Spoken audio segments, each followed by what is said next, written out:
Bending and playing with type can be a great way to achieve creative and expressing designs. So let's say for instance we need to create a magazine ad or a poster like the one in front of us, encouraging people to spend their holidays maybe in Seattle, and we need to implement type within our design for more interaction. So here as you can see guys, we have Space Needle Seattle on top of that tower, or that Space Needle Seattle. And also maybe we can be adding height in a parallel way to our tower. And bending type or typing in a curvy way can be easily done within Photoshop. So let's start first with bending our type. Selecting our type tool, for instance, I'm gonna be typing in here. And let's maybe type holidays. Command A to select our type, or Control A. Increasing our font size all the way to 72 for instance.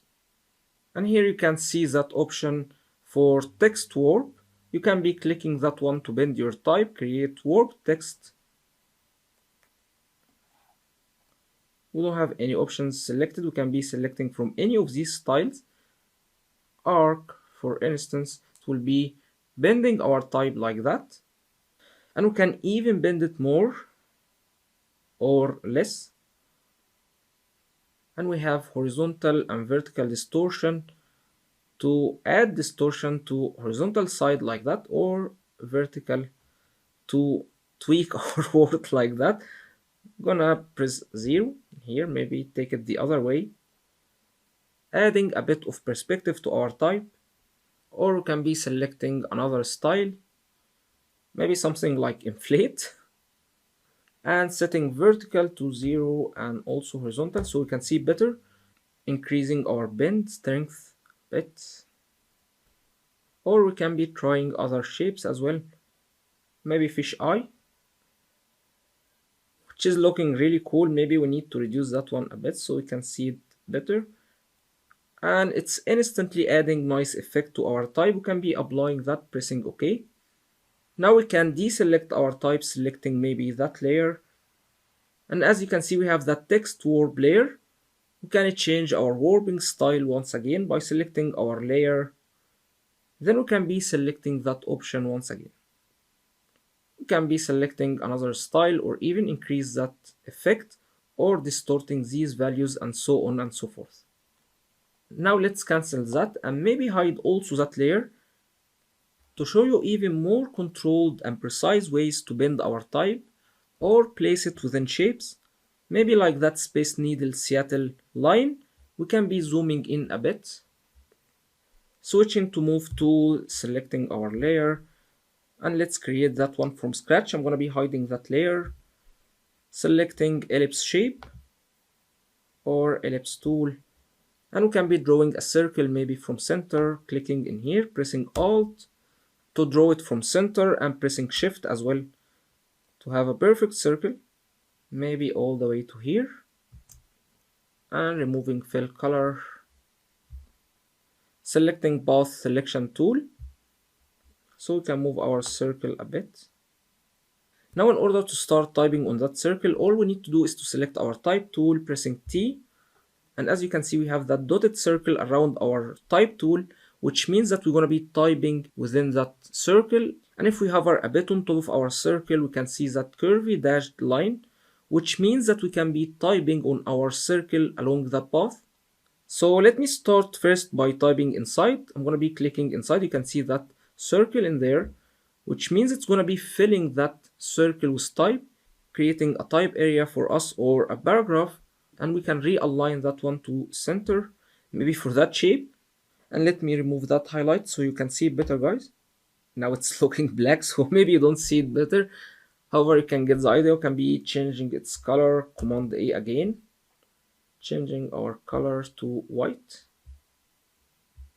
And we can keep playing with that type, maybe reduce its size, and add maybe justification along with hyphenation to our paragraph, all the way till it looks maybe like a better circle. However, let's undo that and start typing on the edge of our circle. So I'm going to be selecting type tool to deselect type, pressing Command or Control Z to undo typing. I'm going to be using the path selection tool to get our circle appearing once again, and selecting our type tool. And now let's hover on the edge of our circle, till we get that icon and clicking to start typing. We have lorem ipsum type or dummy text, and let's replace that one with Seattle Space Needle. Now in order to align our type, we need to be selecting the direct selection tool or white arrow. And if we start hovering over our type, we can see those two lines in here to invert our type up and down like that. Or we can be moving our type all the way to center. And if we hover the other way across our circle, we can see only one arrow for the start point of our type. So if I drag that one all the way like that, we are controlling our start point for our type. And going up and down can be flipping our type, as you can see. Now I'm moving our type all the way to end point of our type, and I can get it back to where it was by rotating that start point. And that can be helpful if we want to align our type even better or show missing words. So if we move our end point all the way to here, we can be losing some type as well, like space needle. We can see that one, so we are dragging our end point to show missing words. Now we are controlling our type, moving to move tool, so we can be transforming our type. To get it closer to Space Needle Tower, pressing Command or Control T, and pressing Alt or Option key to bring it closer to the center, all the way maybe to here, hitting Return, selecting our type tool once again, can be highlighting our type. Maybe we can be increasing our font size a bit to 48. And we can play around with some letters, so maybe you can be selecting that L letter in here, selecting character panel and distorting that one all the way maybe to 300 or something like that. We rarely play with distortion, however in that case L letter will be maintaining its proportions. If we do that with maybe T letter or E letter, it might be looking bad, so let's try that one with T letter, increasing height. Now it's looking so ugly and distorted. However, for L letter it can be maintaining its proportions, so I'm gonna undo that to get it back to original size, and maybe selecting the other L in here, increasing its height maybe to 200.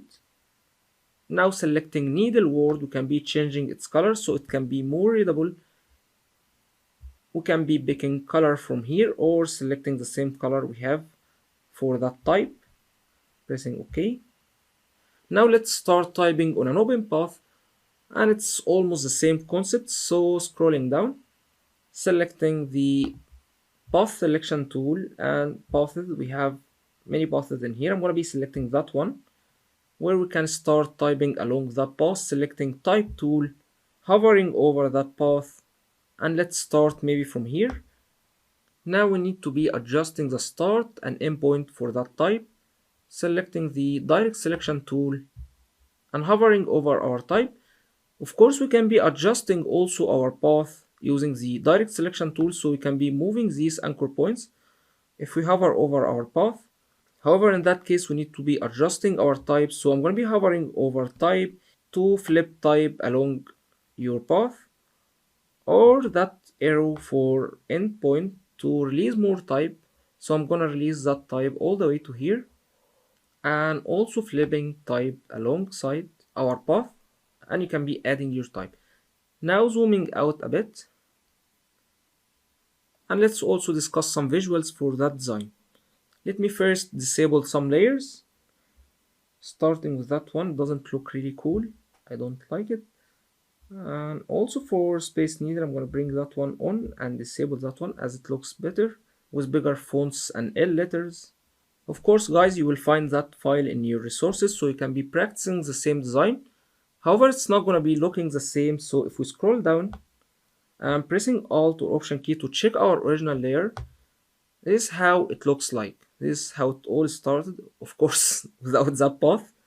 But let's re-enable our effects once again, pressing Alt or Option key, clicking on that eye to get all our layers back.